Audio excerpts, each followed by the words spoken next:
Bago ang formal na pagsisimula ng ASEAN-Japan Commemorative Summit na dadaluhan ni Pangulong Bongbong Marcos, ilang business deals at mga kasunduan na raw ang naikasa at nakatakdang pirmahan. Mula sa Tokyo, Japan, nakatutok live si Mariz Umal. Mariz.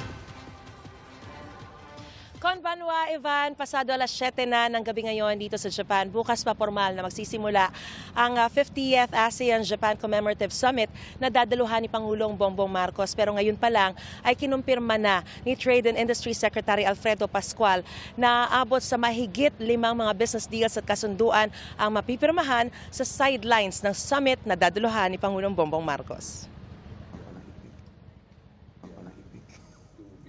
Hindi pa idinetalya ni Trade Secretary Alfredo Pascual kung ano-ano ang mahigit 5 business deals at kasunduang ito na inaasahang mapipirmahan sa Lunes.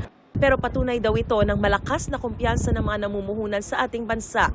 Bukas magiging siksik ang schedule ni Pangulong Marcos sa formal na pagsisimula ng 50th ASEAN-Japan Commemorative Summit. Kabilang sa isusulong ang pagpapatatag ng relasyon ng ASEAN at Japan, partikular sa aspeto ng kapayapaan at katatagan. Pagkatapos niyan, magbibigay ang Pangulo ng speech kaugnay sa creative and sustainable economy. Sa Lunes naman, ilalahad ng Pangulo sa Asia Zero Emission Community o AZEC Leaders Meeting ang mga hakbang ng Pilipinas sa pagsusulong ng clean energy. Hihikayatin din niya ang mga partner ng Pilipinas na mamuhunan sa industriya ng renewable energy. Ayon naman sa DFA, posibleng matalakay sa bilateral talks ng Pilipinas at Japan ang Reciprocal Access Agreement na magiging katumbas ng Visiting Forces Agreement ng Pilipinas at Amerika.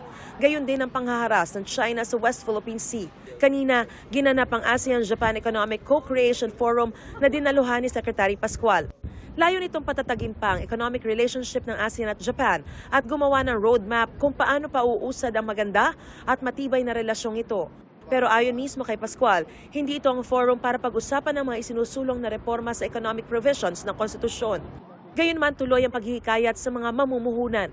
Kaugnay naman sa mga batikos ng ilan na naghapulpaan nila ng biyahe ang Pangulo bago matapos ang taon, sinabi ni Pascual na nababawi naman daw ito ng mga investment na naiuuwi sa mga biyahe ng Pangulo. Nang tanungin kung ilan na ang naipatupad sa mga foreign pledges na ito, wala pa anya sa kalahati. As I explained, earlier on, these investment leads constitute a pipeline of projects that will be materialized over a period of time. They're not just like the fastest to set up. Magaganap na ang hapunan na hinost ni Japanese Prime Minister Kishida Fumio at ng kanyang may bahay na si Kishida Yuko para kina Pangulong Bongbong Marcos, First Lady Liza Araneta Marcos at sa kanyang delegasyon sa Akasaka Palace. Yan muna ang latest sa sitwasyon. Nag-uulat live mula rito sa Tokyo, Japan para sa GMA Integrated News. Mariz Umali, nakatutok, 24 oras. Domo arigatou gozaimasu. Maraming salamat, Mariz Umali.